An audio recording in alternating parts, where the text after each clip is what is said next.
Hey guys, welcome to the MC Anime Podcast. We cover anime, geek culture, Japanese aesthetics, and Asian studies. We are a multi-fandom podcast, and you can expect to hear topics in your favorite hobby or fandom activity potentially. You can find MC Anime on Google Podcasts, Spotify, Apple Podcasts, and YouTube. Also, please check out mcanimepodcast.com, our website. Furthermore, stay tuned in for another episode.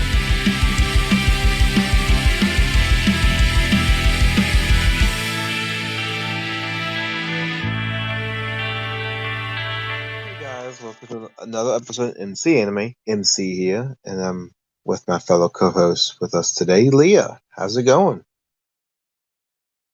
It's going great today. It's extremely hot out when I tried to go do my run, which was a terrible idea. So I am back inside enjoying the AC and all the conveniences technology has offered me. The technology that is the kind to be innovative and be smart and actually be self-won by the programming itself. For the most part, yes. Where it can kind of run on its own and I just give it one command and can kind of leave it and set it and forget it. So, what we're talking about is today's particular episode. So we kind of hinted at it a little bit. So what we're doing is Japan's smart technology industry.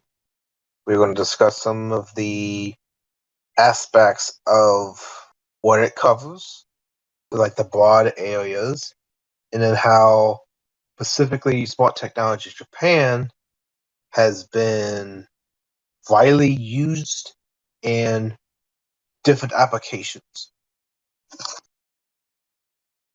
Yeah. So for Japan, it is, as many people know it, especially nowadays, as being one of the forerunners when it comes to technology. They kind of been not only highly innovative and creative, but even some of the collaborative work and products that they've pushed out over the years have just been so far ahead of what we may have here in the States or in other countries that when we look at them, they're kind of the blueprint of where we want to get to. So we're going to look at some of the technologies that they've created over the years and how those have impacted the world and the market there in Japan. Oh, yeah. You know, one thing when talking about smart technology, you have to think about the AI development. You know, artificial intelligence driving the notion for the smart technology to be somewhat able to do things with human programming for your benefit. Mm-hmm.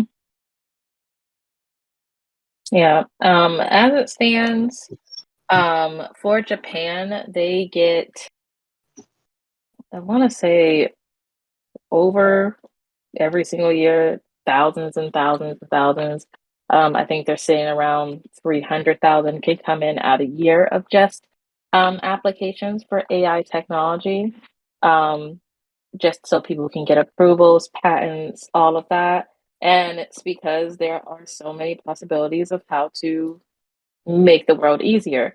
Also, if you Yeah. have an idea of convenience, that's kind of how everything works nowadays.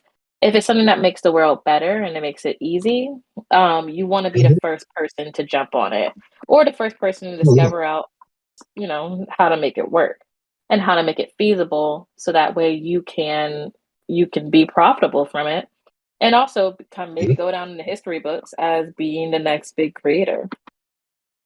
Oh, yeah. And oftentimes, the simple smart technology is really motion activated. You know, it picks up the motion and does the action it's supposed to do with the certain motion that's needed to activate. Yeah. I mean, some will be motion activated. You have other ones that, have other triggers besides motion, whether it be heat registering.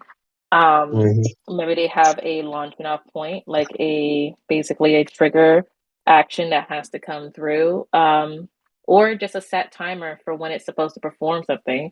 But a lot of these AI robots, whether they go from the very simple action of just Well, turning a lock and key to going as far as being, forklift operators in warehouses mhm. to take the human aspect out of it. It's it's always something that kind of allows for humanity to take a step back for us to focus on other Yeah. things in life, and sometimes that just be enjoying life. Um, Oh, yeah. yeah. One big sector in the smart technology is robotics. The utilization of different programming techniques and machinery being programmed for a specific job or task to be performed in the home. Yes.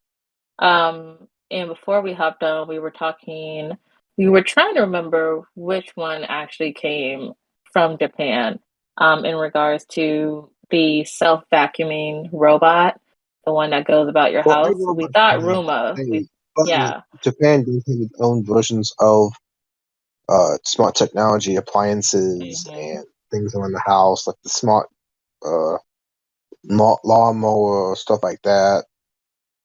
Different drone technology is pretty widely acceptable in the industry. I think, well, let's see.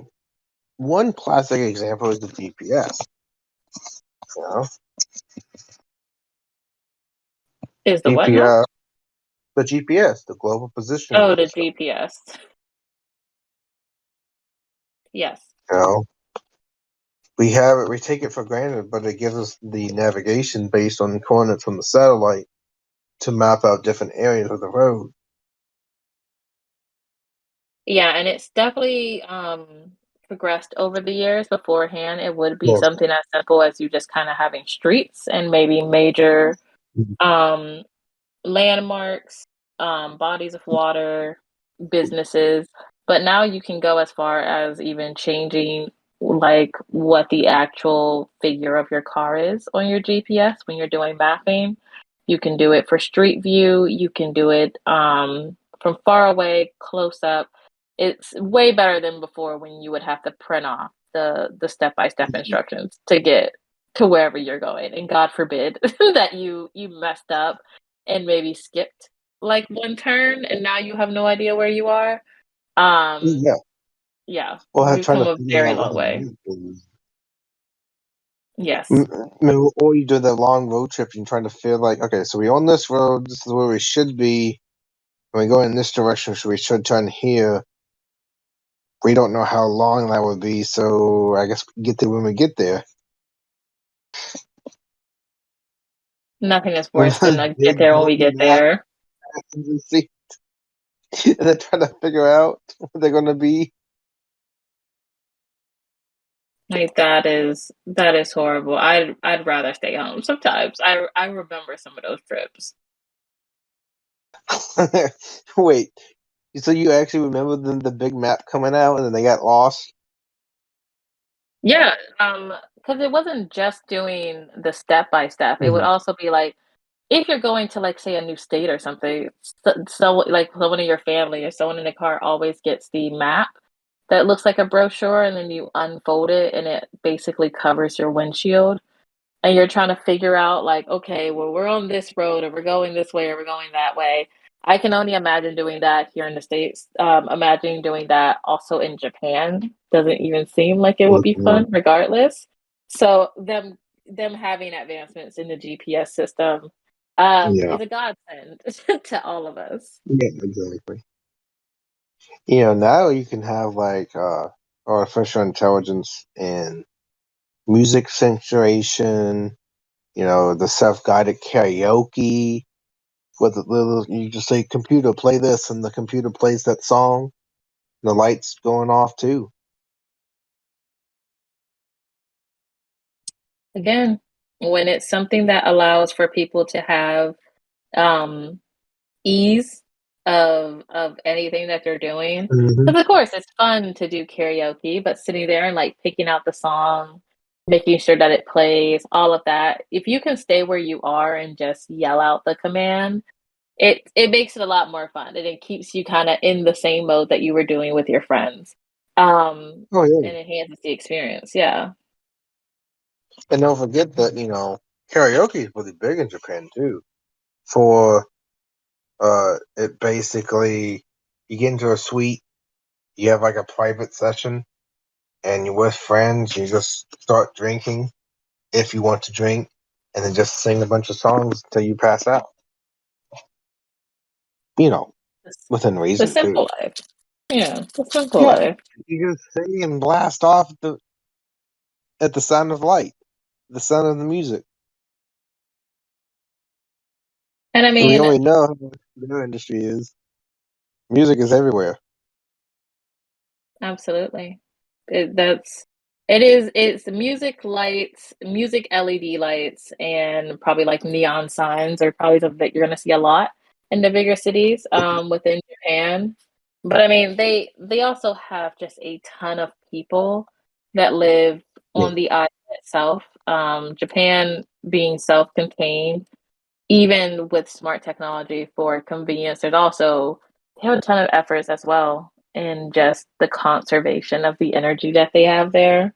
Like for Oh yeah. instance, there's a company that is called DG Takana, and Hmm. they made up a water saving nozzle. So if you're on an island, and I know because like when I went to like Puerto Rico, one of the biggest things is you can't just use water and electricity endlessly like you would probably do if you were in a landlocked area. So you have to be more conservative about it. So you can add different devices to like your faucets or whatnot. But this company made a nozzle and it conserves up to 95% of the water that you use.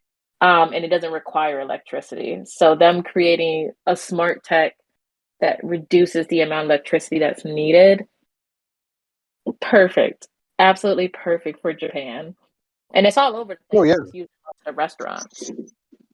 Oh yeah. And the electricity that you guys save can be used in other areas, so the output consumption rate is actually lower. Yes. Because you have to So in a remember way, that, yeah, you have to be able to funnel all of your resources in the right direction. And even if you have a yeah. leftover amount, be able to recontribute that or redistribute it somewhere else so it's going to be effective. It's really crappy Mhm. if you just waste power, waste energy. We use recycle, we conserve. You know, it always goes back to that same principle. If you can't reuse it, if you can't recycle it, maybe you can reuse it. You mean do you mean reduce, recycle? What is it? Yeah, Reduce, reuse, you recycle. can reduce Someone I know. consumption. You can also reuse it and then recycle it as well. Whatever it takes to keep it going, because we do really only have one planet, guys.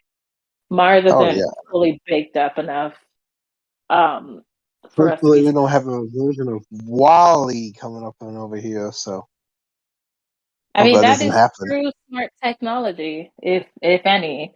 Fully sentient AI that takes care of the Earth while we're up in space floating around. Sounds like a dream. Yeah. And then we're coming back because we just discovered life. We're gonna have to go from being lazy to working now, walking for a time. I think for the Oh humans God. in Wally, that's a necessity. They were so fat. They were ridiculously lazy. They didn't move an inch ever. So that one I will say fair enough.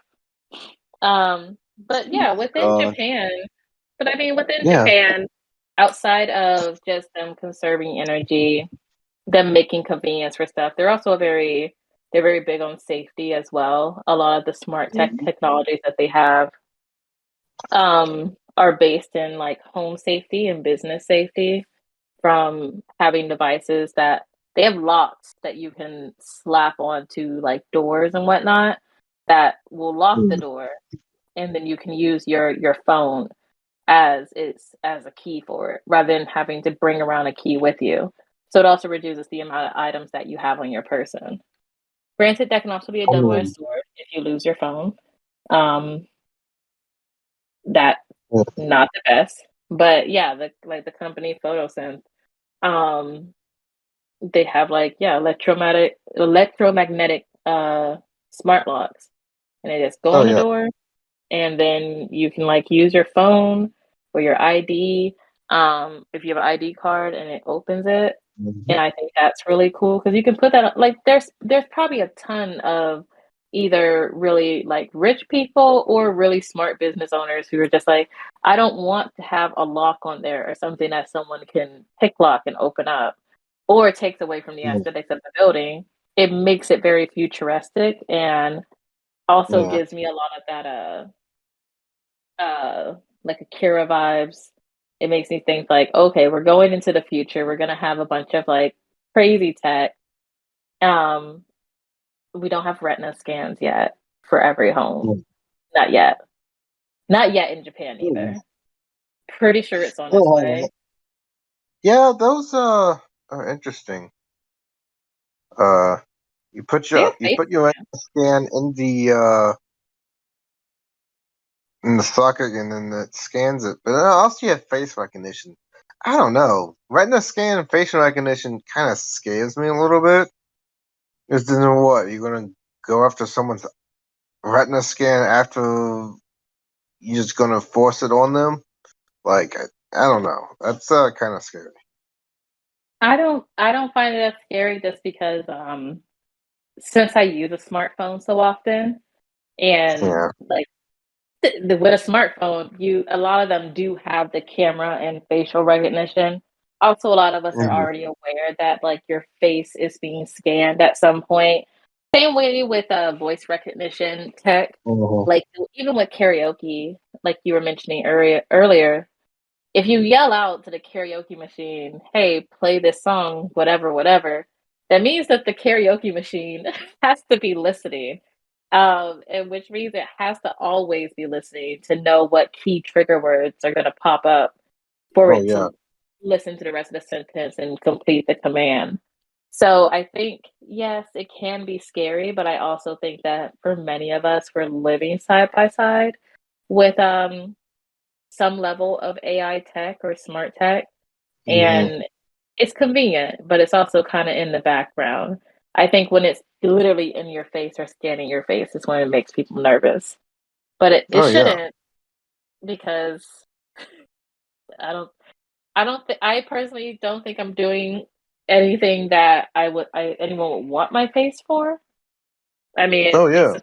it's a cool idea, but I don't think that I have main character syndrome just yet. So I don't think anyone's gonna Mhm. steal like my face yet. True. Well, don't forget, we also have the smart cities established in the market in Japan, pushing it really heavily. Oh, absolutely. Well, that's kind of what Japan is known for. It Mhm. Japan and other cities that are doing the more like smart Mhm. railways, like these smart bullet trains, these really fast trains that get you to and from without really needing a conductor or anything. They make they make bigger cities like cities in like New York where you're like, we could do better. Or car dependent cities. It makes them look really bad. Like LA would probably be a lot more efficient if it had the train railways that they have in Japan. Yeah, yeah. But, that also depends on the telecommunication infrastructure you have to build for it and the use in public safety. See, all cities are required to use that communication are established as well as successful for the concept in the resource efficient and open manner. So you have to have that agreement up front to do the smart city initiative.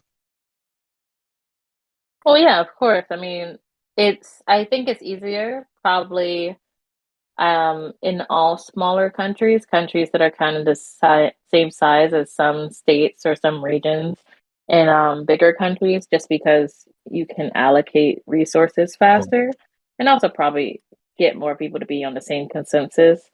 Mhm. But it's very hard to convince a large city with millions and millions of people to vote yes for something that's going to Yeah. cost millions and millions of dollars and probably years and years of construction as well when things already aren't working.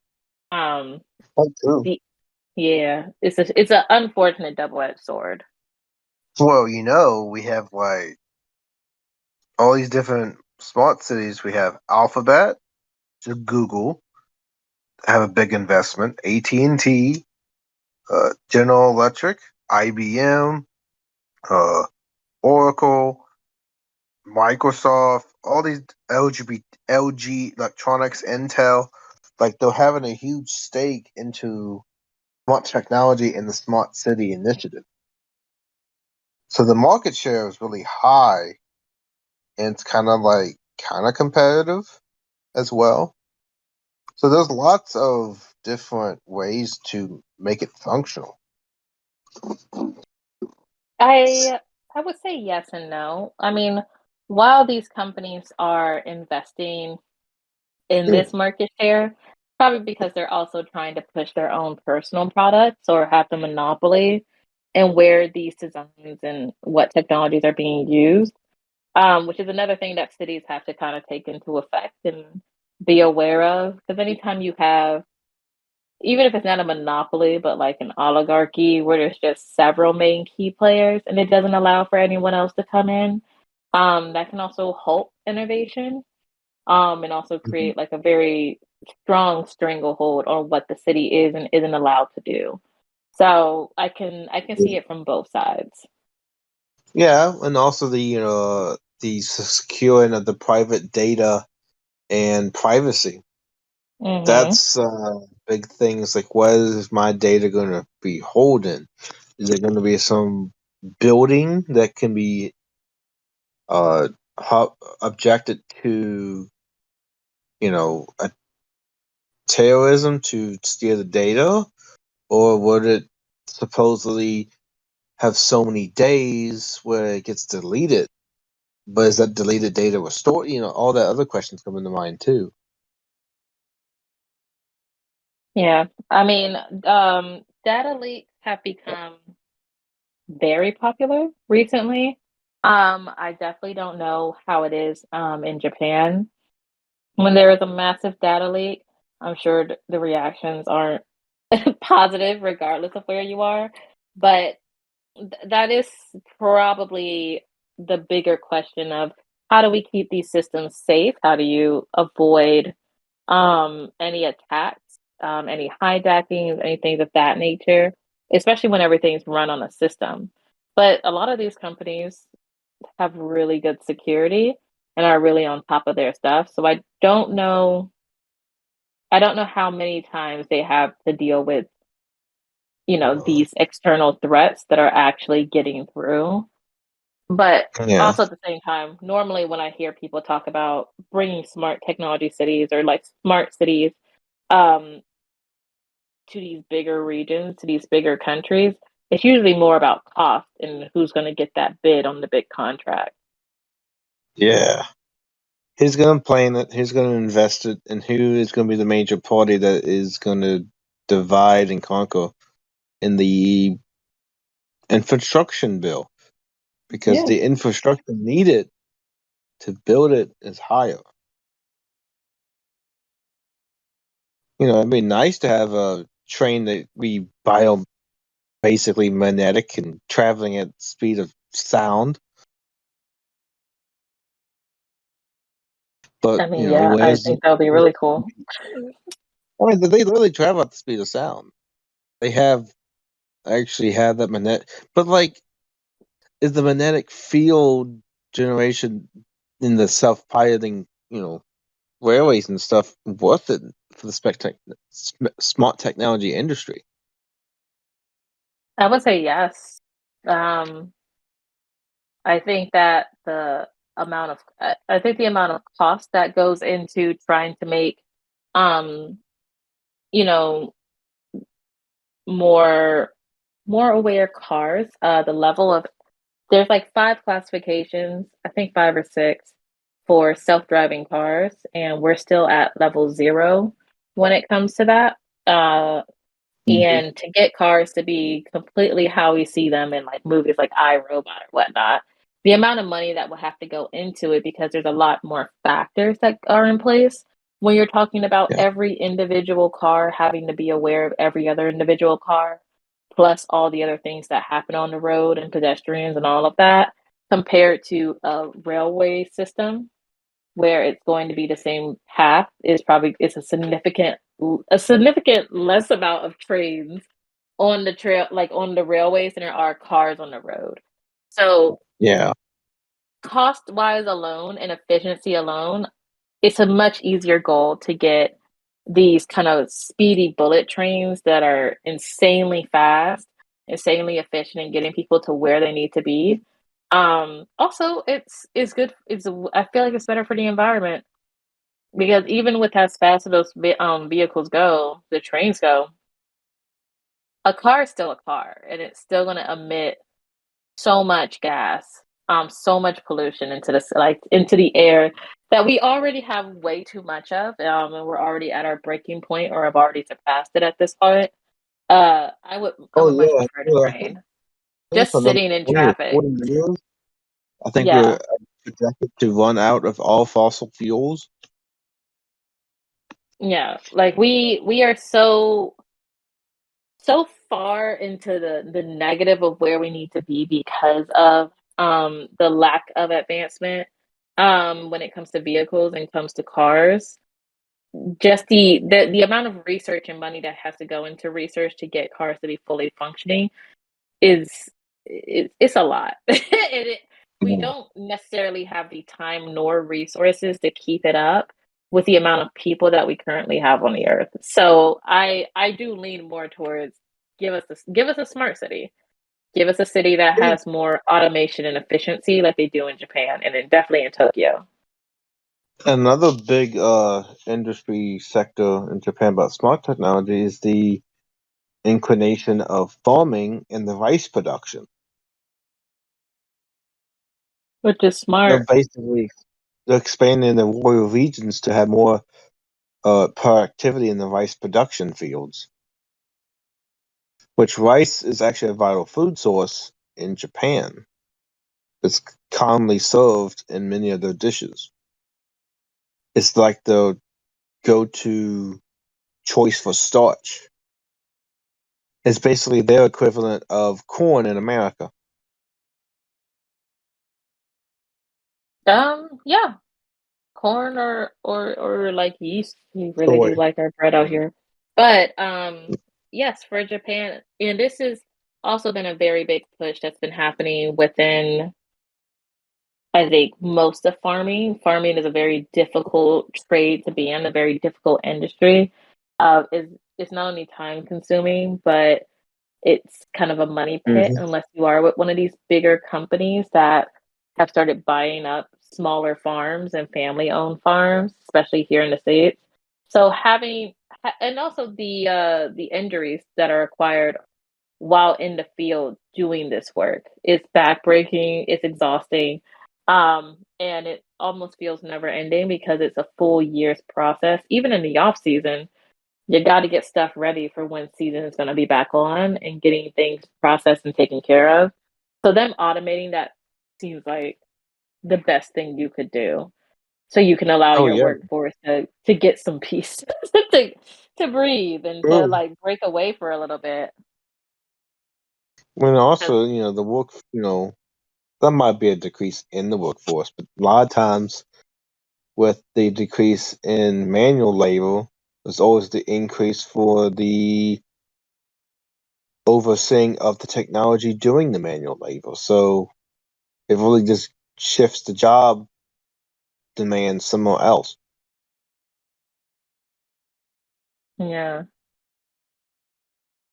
And I mean, sustainable farming, it takes more, I think, more than just shifting it to somewhere else, but Yeah. allowing um these smart machines to, if it's a self-operating tractor or whether it be a watering system, a drone that can oversee the entire field so you're not having to walk out there or go to a certain height to see how things are laid out. All of those make the job so much easier. And if you Oh, can make these type of machineries functional and easy to use for the everyday farm owner, then yeah, there's not only profits to be made, but there's also a sense of compatibility that you feel between humans and technology. Nothing's worse than when people feel like their job is being taken by a machine.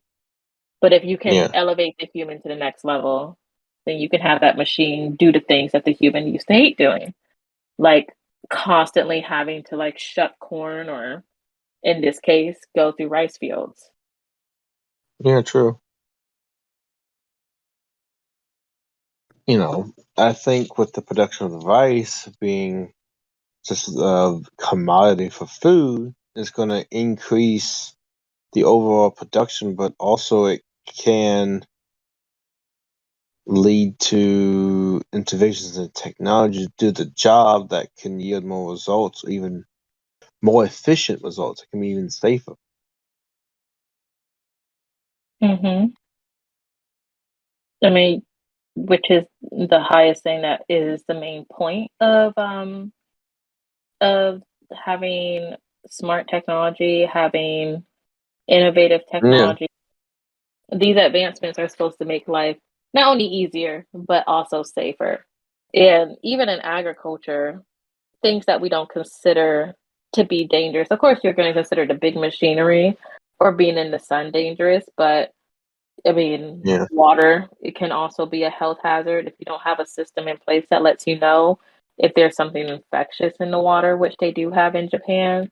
You can risk not only um, basically all of your crops becoming unusable and causing people to be sick, but also your workers. So the steps that are needed to kind of make things easier should always be put in safety and health. Just because yeah, it's more convenient doesn't mean that it's always safer. Faster isn't better, yeah. as they say. Yeah. And with everything going on, I think it's also important that if you fix the society's issues and address what's at hand, what technology can will lead to a beginning where you're actually fixing some of the issues and not just continuing with the old issues. Hmm. What do you think? I mean, um, I think it is helpful to address and also eliminate prior problems that kind of keep plaguing society. But Yeah, again, I think that it can also be when it comes to technology like this and it comes to these new creations or like implementations and devices, there is also a steep learning curve.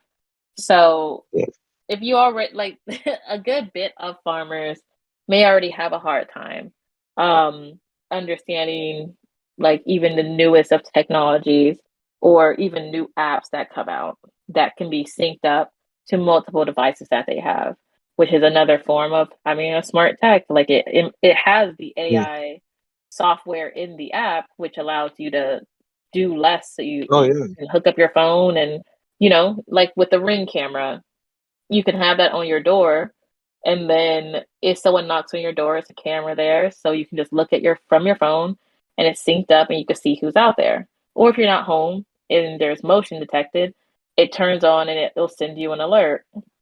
So these same things can be applied in these different fields, especially in like yeah, agriculture or construction, mining, whatever for Japan.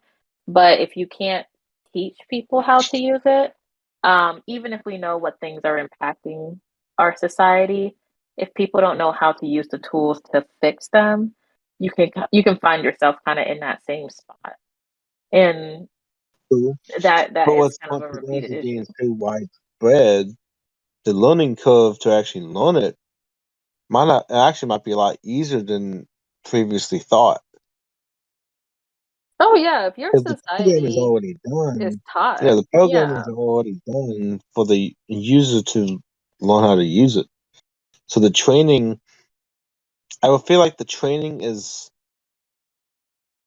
could be less minimal than teaching a new associate how to do the entire job as well. You would think so, but also we have to keep in mind that all of these Yeah. companies that we are speaking of, especially the ones that do things for domestic citizens, like homes and restaurants, like private restaurants and all that, it unless you decide to buy or invest in a company or whatever, or you directly go to them or they reach out to you and you say yes, that's usually how you're going to learn how to use it.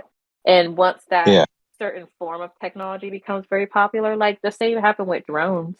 When drones first came out, there was a select group of people who knew how to use them, and we were like, yeah, I guess only if you know like aerodynamics in any way, shape, or form, um, aerophysics, then maybe you'll know how to fly a drone.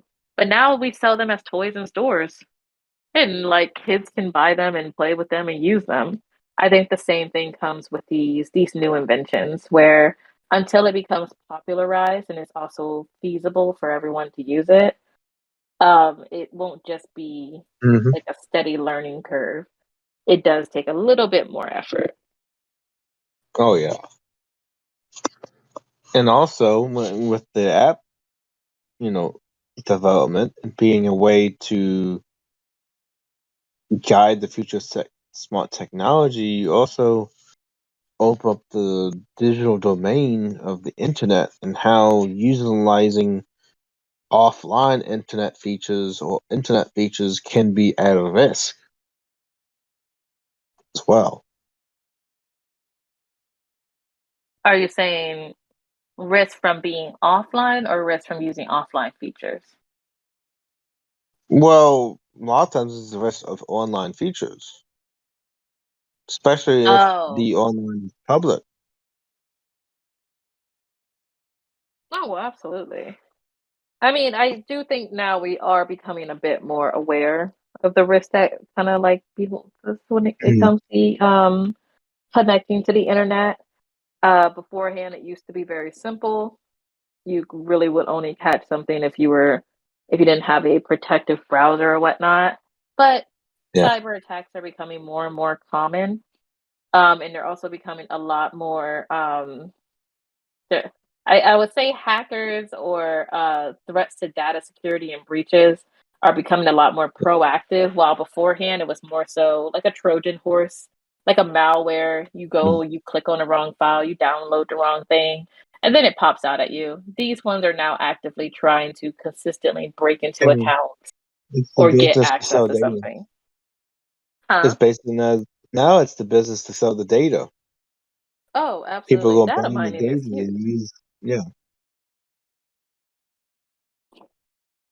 Yeah, data mining is explosive nowadays.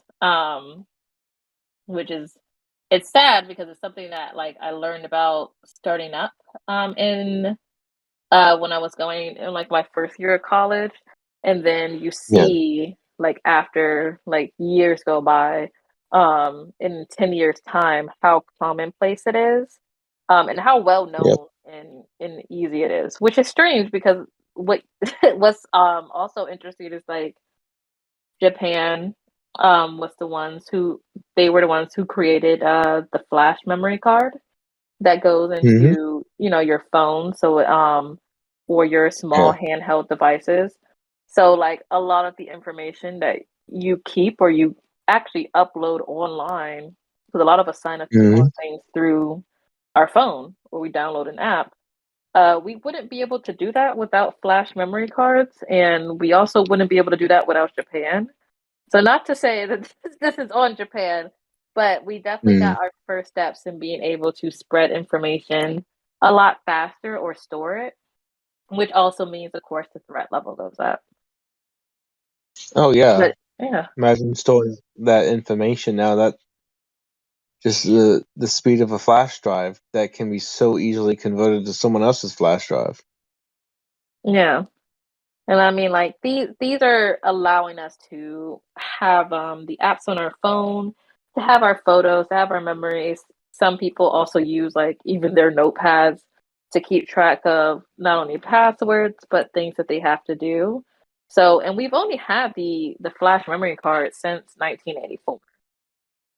I Um, mean, true. I don't use anything to keep track of my passwords. I have like 15 different passwords. I remember all of them. that's good. That's not the average person. But also at the same time, there is a lot of there's also just systems that are out there that just collect your data. Even if they're not collecting your Mm. passwords, they are collecting your like your search history. This is why sites like software like NordVPN and all of that, these like almost third party kind of web Mhm. browsers are becoming more popular because people are like, I'm tired of being targeted by ads. And some of it isn't as malicious as you may think, but other ones are extremely concerning. It's one thing to say something and you'd be like, Yeah. oh, then I saw an ad pop up on my phone, but I never searched for it. My phone's listening to me. And then there's others where it's literally like selling of your personal data, where you live, your demographics, and this allowing companies to kind of build and Yep. incorporate that into their marketing or into their advertising plans to get bigger profits. They know exactly how to get you in. And that's not cool. That's not cool at all. Yeah. And another aspect I think we need to, look at is if we are going to be secure, what is the best vision to do that? Is it just going to be the security companies keep upholding everything and hopefully they don't get a breach? Or is it going to be protective lock and key mechanisms that people can use to shut off at any given point? Um, Honestly, I think it all depends on what your preference is and what type of person you are. Like I know, for instance, like my grandparents or something would be more so like a lock and key person because you feel like as long as I have power over the key, then I have power over what's going on. And what if you lose the key or what if someone just breaks in? Is one of my worries. So I'm more of a hybrid person. I think having some type of physical like barrier is important, but also having some stuff stored away as well, that's also easily accessible can be very helpful to society. Yeah. Yeah. And I mean, Japan's not without its own uh like security breaches. Like back in 2011, right in November, Panasonic had a huge security breach where it was caused by ransomware and it went across multiple servers on its network. Um, and they were saying like, oh, well, some data may have been touched by like a third party intrusion. Um, and that's concerning. Uh, but it does happen, and it doesn't mean that you're able to avoid it. And like Japan, like any other country, gets hit with security breaches and data breaches all the time. It's just that these bigger companies that most of them have some type of cyber protection or holding a lot of actual data on their um in their like I don't know in their computers on their memory cards, all of that in one stored location, they get breached. The Japanese government gets attacked. They've had a huge cyber attack in the past, and that's not cool. And that happened in like last summer, in June of 2021, they got hit with several data breaches for several different agencies that went from infrastructure to transport, tourism, their actual international airport, and the Ministry of Land. Like that's is so concerning, but it's very very common. Yeah. And as people advance in the technology, so does the people handling the technology and finding the loopholes in the technology. Yeah, I Well, mean that's it's just probably going to, yeah. yeah. it's a natural wave of things. I think we've always seen it as as the advancements come, things also get more difficult and more dangerous. And it doesn't mean that you should stop, but it does mean that you should take more precautions and make sure you're going in the right direction because sometimes rather than just keep going up, you may need to go like left, right, dodge, dodge, dodge, and then go back up to kind of avoid being predictable and being easy to take out. Oh yeah. So, you know, as we think we hit up good important points in smart technology of Japan and it being influential in how you use it, being impactful how you use it in a way that to benefit other people instead of just one person. Even though you can do one person. What do you Mhm. think? I still think Japan is definitely a forerunner when it comes to the advancements that we see in technology. Other countries are definitely catching up on its heels in these like last 2 to 3 years, but I think that also comes with the big shifts and changes that we've had globally with not only like the pandemic, but people just kind of wanting to find answers in different ways. So take the time, look at what other countries outside of your own are developing and have developed in the past and see how it's changed the world and how one small invention can make for us eventually, maybe one day, having our own Wally, like having our own super smart, amazing Ghost in Shell reality. Oh Oh, yeah. I don't want Ghost in Shell, but maybe a different one. Something Ghost Yeah, in Shell esque. yeah. As we wrap Yeah. this episode of smart technology and Japan's smart technology industry, don't forget that you guys can always subscribe to the podcast using Amazon Music, Google Podcasts, Apple Podcasts, iHeartRadio, Spotify. You can follow us on Twitter, Instagram, and Facebook with MCMA Podcasts. And then you can also support us on the direct site, mcmapodcast.com. You can follow and update accordingly to the new episodes being updated. And overall, join the Patreon community, be part of the MC Animators, give original intake for different topics, topic generation, Patreon messaging, uh, cover art submission, polls, guest appearances, and many more on supporting us at MC Anime Podcast. We thank you so much.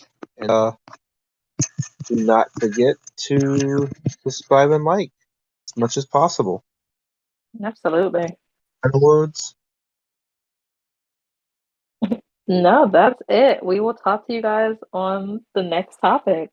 It's been awesome. over now. This concludes another episode of MC Anime Podcast. MC Anime Podcast is available on podcast directories like Google Podcast, Apple Podcasts, Spotify, iHeartRadio, and YouTube. We also have our website at mcanimepodcast.com. If you want to directly support us, then follow Patreon blog MC Anime. Finally, if you want services for hire, then we're available on Fiverr for audio and video production, graphic design, idea consulting, and blog and article writing.